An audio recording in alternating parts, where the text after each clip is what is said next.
ඔයාලට මං කිව්වා මුල් නැති පැලවල මුල් අද්ද ගන්න පුළුවන් හරි ලේසි ක්‍රමයක් කියලා කොකෝ පෙලට් වල මුල් නැති පැලේ දාලා කියලා. මුල් විතරක් නෙවෙයි හරි ලේසියෙන් පැල මොටෙයිත් මල්තු වෙනවා. මෙන්න මේ කොකෝ පෙලට් එකේදී. ඒ කියන්නේ පොඩි පැල මොටෙයික් හරි තිබුණොත් එයා මැරෙන්නේ නැතුව ඒක පැල 2-3ක් වෙලාම තමයි මතුවෙන්නේ මේ කොකෝ පෙලට් එක ඇතුලේදී. ඉතින් ගොඩක් වෙලාවට රස්නේ පැතිවලාය කොකෝ පෙලට් වල දාලා මුල් ඇද්දුවාට සීතල පැතිවලාය හරි බයයි මෙන්න මේ කොකෝ පෙලට් එකට පැල දාලා මුල් අද්දන්න. ඒ අයට මම විශේෂ ක්‍රමයක් කියලා දුන්න මතක ඇති.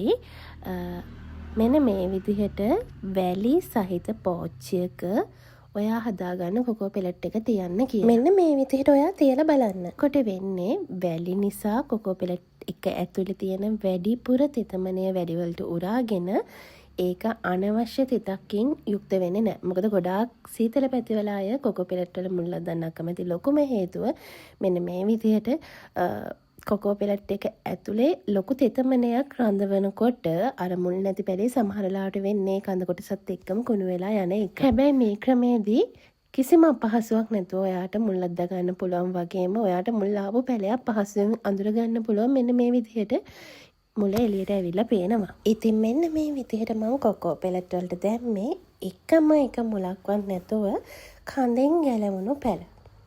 එකම එක මුලක්වත් නැතුව කඳෙන් ගැලවුණු පැල තමයි කොකෝ පෙලට් වලට දාලා කෙටි කාලෙකදී මුල හැබැයි විශේෂ දෙයක් තියෙනවා. සමහර අය මෙහෙම දාලා සතියක් යනකොට බලාපොරොත්තු වෙනවා මුල් ටික හොඳට ඇවිල්ලා ඇති.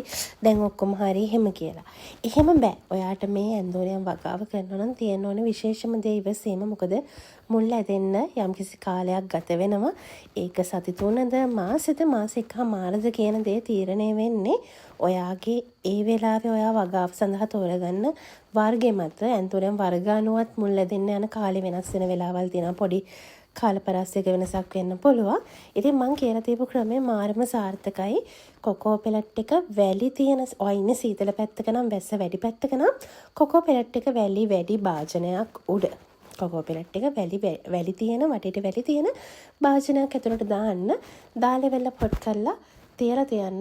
එතකොට ඔයාට සති කීපෙකින් ගලවනකොට මුලක් එක්කම ලස්සන ගලව ගන්න පුළුවන්. කිසිම විදිහකින් පැලේ මැරීමක් සිද්ධ වෙන්නේ නැහැ. ඇන්තෝරියම් වගාව කරගෙන යද්දි තේරෙයි ගොඩාක් දේවල් ඔයාට ඔයාගේ අත්දැකීම් එක්ක මේ වගාවට එකතු කරගන්න පුළුවන්. ඉතින් මේ වගේ දේවල් දැනගන්න ඕන නම් අමතක නොකර අපේ බ්ලොග් යාඩ් පේජ් එක ෆලෝ කරලාම තියාගන්න.